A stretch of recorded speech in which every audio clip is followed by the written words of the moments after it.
Good evening students.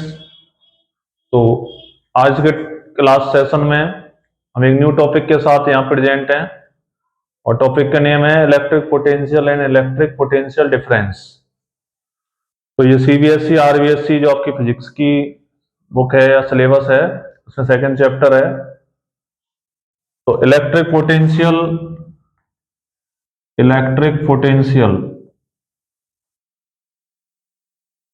Electric potential का means ये होता है कि सपोज कोई भी एक चार्ज है, जैसे प्लस क्यू कोई चार्ज है, ठीक है। अब चार्ज के सराउंडिंग ये क्या हो गया, इसका इलेक्ट्रिक फील्ड हो गया। ये क्या बन गया, इसका इलेक्ट्रिक फील्ड, जिसको हम ई से रिप्रेजेंट करते हैं। अब इस इलेक्ट्रिक फील्ड में सपोज आउटर साइड से, सपोज इंफिनिटी से अगर कोई एक आपका पॉइंट चार्ज आने का ट्राई करता है इस फील्ड के अंदर किसी भी पॉइंट पे, तो ये वाला इलेक्ट्रिक फील्ड किसका है, इस पॉजिटिव चार्ज का है। तो ये इस पे क्या लगाएगा, एक फोर्स अप्लाई करता है, इलेक्ट्रिकल फोर्स, ठीक है। और इस इलेक्ट्रिकल फोर्स जब ये इस पे अप्लाई करेगा तो इस पे क्या लगेगा, फोर्स लगेगा। और फोर्स लगने से क्या होगा,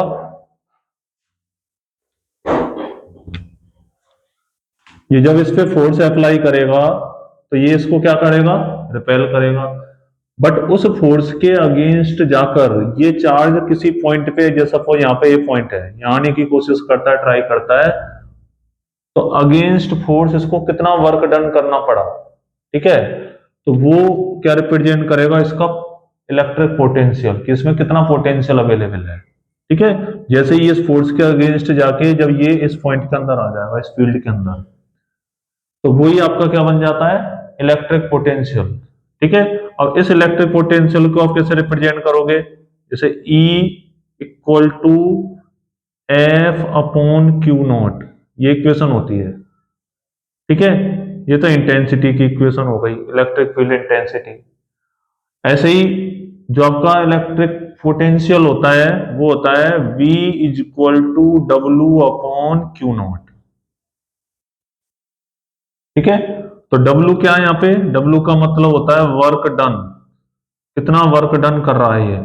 और क्यू नॉट यानी कि इस चार्ज को आने में कितना वर्क डन हो रहा है, अपॉन चार्ज, यूनिट चार्ज जो है आपका।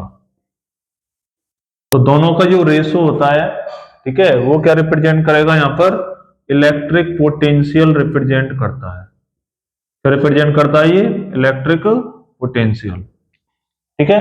तो इलेक्ट्रिक पोटेंशियल को आप ऐसे समझ सकते हो। ऐसे ही एक टर्म होती है electric potential difference.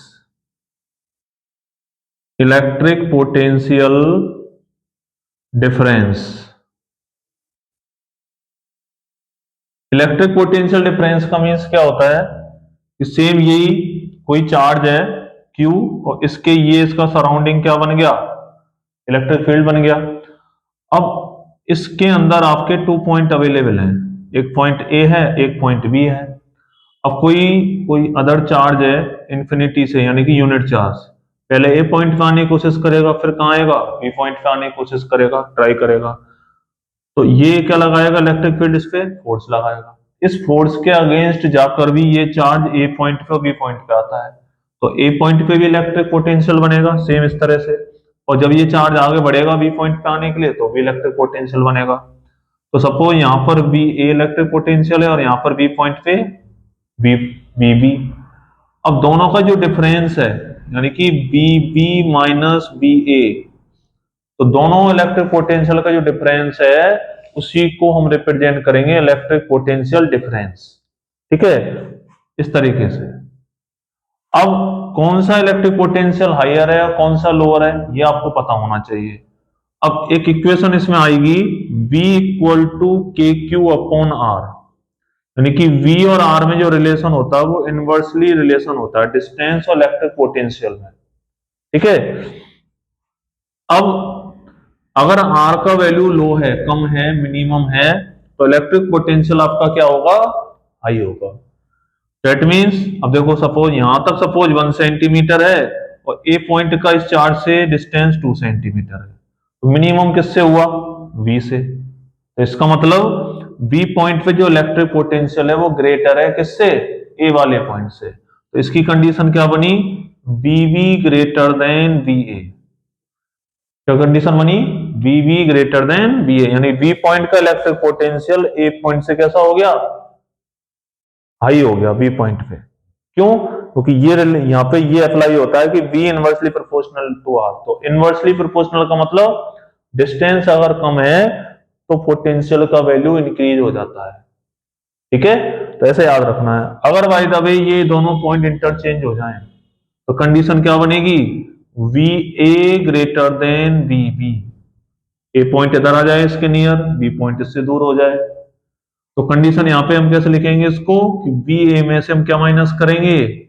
VB minus करेंगे। तो इस तरीके से हम इलेक्ट्रिक पोटेंशियल डिफरेंस को यहाँ पे कैलकुलेट कर सकते हैं। ठीक है, तो ध्यान रखने वाली बात है ये। तो इसका जो फॉर्मूला है वो इसी इक्वेशन से आप कैलकुलेट कर सकते हो कि V equal to delta W upon Q naught. तो यहाँ डेल्टा B आप रिप्रेजेंट कर सकते हो। ठीक है, तो डेल्टा B क्या रिप्रेजेंट करेगा? ये दोनों का डिफरेंस ये वाली कंडीशन पे, और ये वाला डिफरेंस इस वाली कंडीशन पे। तो यहाँ पे भी डेल्टा W क्या रिप्रेजेंट करेगा कि भाई दोनों पे कोई ना कोई वर्क होगा अपॉन चार्ज, यानी कि इस चार्ज को यहां तक आने में यहां तक आने में कितना कितना वर्क करना पड़ रहा है। ठीक है, अब इसका यूनिट क्या होता है? दोनों का यूनिट कॉमन होता है। इसका जो SI यूनिट होता है, SI यूनिट वो होता है आपका वोल्ट। क्या होता है? वोल्ट। ध्यान रखने वाली बात है। और इस फॉर्मूले के अकॉर्डिंग इसका यूनिट क्या होगा? Joule upon coulomb. Joule upon coulomb, यानी कि joule coulomb inverse. Joule coulomb inverse. तो इस तरीके से भी याद रखना है। तो इसकी आपको डायमेंशन आनी चाहिए। जो आपके शॉर्ट क्वेश्चंस होते हैं CBSE हो चाहे RBSE हो, उन्हीं में से आ जाते हैं ऑब्जेक्टिव टाइप के क्वेश्चन। तो इसका यूनिट तो बना ही लिया हमने। अब इसका डायमेंशन क्या होगा? V इक्वल टू W का क्या होता है? M1L2T-2 अपॉन चार्ज का क्या होता है? A1T1। तो V इक्वल टू क्या होगा? M1L2T-3A-1। ठीक है, तो इस तरीके से आप इलेक्ट्रिक पोटेंशियल डिफरेंस और इलेक्ट्रिक पोटेंशियल के बारे में एक्सप्लेन कर सकते हो, समझ सकते हो। तो ये कॉन्सेप्ट आपको याद रखना है, और इससे रिलेटेड क्वेश्चन भी आते हैं कॉन्सेप्चुअल क्वेश्चन, वो भी आपको करना इजी हो जाएगा अगर ये कॉन्सेप्ट आपको याद है तो। आज की क्लास में इतना ही कॉन्सेप्ट, बाकी नेक्स्ट क्लास में। Thank you.